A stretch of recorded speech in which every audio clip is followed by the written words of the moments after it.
During the June of 1983, in Los Angeles, California, Patrisse Cullors was born into a poor family of a father in and out of jail dealing with drug abuse, a brother suffering with schizophrenia, and a mother suffering to find ways to feed the family. Although Cullors has experienced much hardship throughout her life, she has taken those experiences and used them as inspiration to take a stand for topics close to her heart. She is responsible for the Black Lives Matter Global Network, Dignity and Power Now, and Reform LA Jails.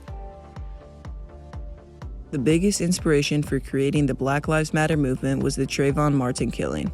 On February 26, 2012, an innocent African-American teenager was roaming the streets as a man named George Zimmerman followed him, tackled him to the ground, and shot him using his firearm.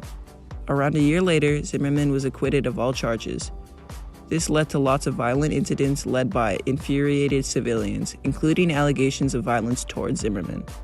There have been many examples of anti-black racism.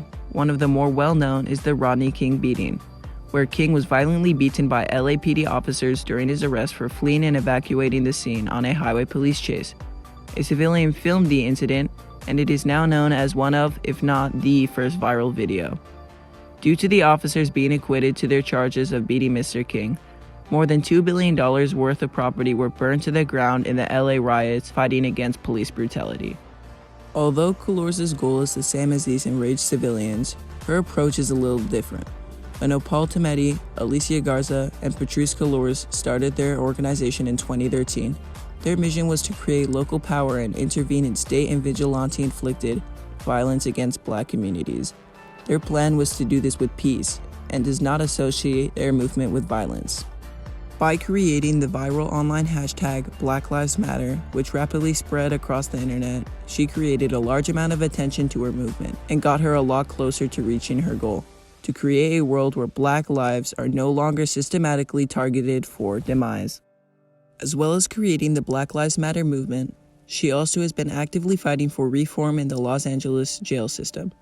Growing up with a father and brother in and out of jails repeatedly, with no sign of improving their situations, she took it upon herself to fight for reform in how money is spent on the part of the mentally ill, drug-dependent, and homeless population that ends up in and out of jail. During 2016, the LA County Board of Supervisors had determined that the Sheriff's Department had to improve its public transparency and improve its accountability. 2 years later, the Sheriff's Department was still dealing with serious misconduct, including deputies trafficking drugs, raping female inmates, and other serious misconduct. In order to take initiative, she created the establishment Reform LA Jails, a ballot initiative working toward establishing a civilian oversight commission with a subpoena power and tools to end corruption and misconduct.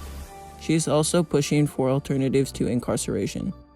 Patrisse Cullors, an artist, educator, and organizer, has used past experiences as fuel to fight for change. Her hard work has led people together fighting for the same causes and has inspired many people to follow in her footsteps.